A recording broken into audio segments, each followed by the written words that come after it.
17 साल बाद बांग्लादेश की राजनीति में एक जोरदार वापसी हुई।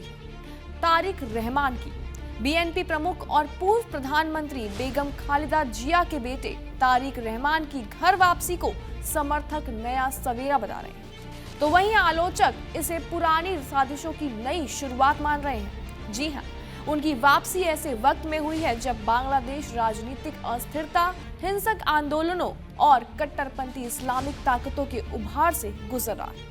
अंतरिम सरकार के दौर में जमात-ए-इस्लामी फिर से एक्टिव हो चुकी है। वहीं जमात जिस पर शेख हसीना के शासन पर प्रतिबंध लगाया गया था। नमस्कार, स्वागत है आपका जी मीडिया के इस डिजिटल प्लेटफॉर्म पर और मैं हूं आपके साथ कनिष्का मिश्रा। यहीं से भारत की चिंता शुरू होती है। प्रो इंडिया अवामी लीग चुनावी मैदान से बाहर है, खालिदा जिया अस्पताल में है और यूनुस सरकार के दौरान भारत विरोधी सुर तेज हो चुके हैं। दिल्ली के लिए सबसे बड़ा खतरा सामने आ रहा है, जमात और पाकिस्तान की आईएसआई का बढ़ता असर। जी हाँ, लेकिन इसी बीच तारिक रहमान को लेकर एक बड़ा और नैरेटिव सेट हो चुका है और एक बड़ा नैरेटिव उभर के आ रहा है, वो है डार्क प्रिंस और अमेरिका। आलोचकों का दावा है कि लंदन में लंबे निर्वासन के दौरान तारिक रहमान ने सिर्फ राजनीतिक शरण नहीं ली है, बल्कि उन्होंने अमेरिका के थिंक टैंक्स, लॉबिंग ग्रुप्स और पश्चिमी पावर सेंटर्स के साथ मजबूत नेटवर्क बनाया है।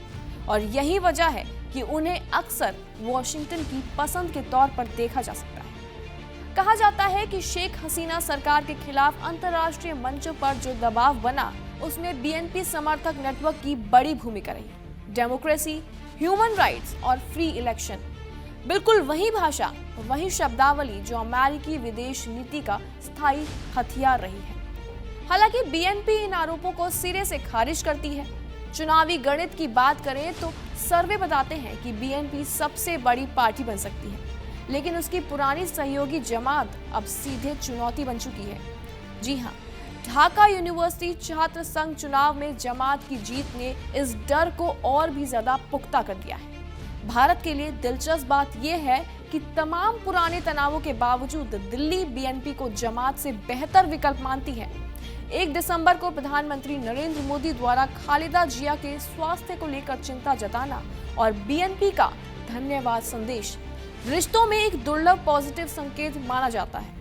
लेकिन तारिक रहमान खुद साफ कहते हैं, ना दिल्ली ना पिंडी, बांग्लादेश सबसे पहले। उनकी बांग्लादेश फर्स्ट नीति ट्रंप की अमेरिका फर्स्ट नीति से प्रेरित बताई जाती है। ढाका एयरपोर्ट से लेकर रोड शो तक लाखों समर्थकों की भीड़, 10 स्पेशल ट्रेनें और अभूतपूर्व शक्ति प्रदर्शन, जिससे कट्टरपंथी खेमे में बेचैन बताए जा रहे हैं। कभी डार्क प्रिंस, कभी सत्ता का वारिस, अब फिर से प्रधानमंत्री पद के दावेदार।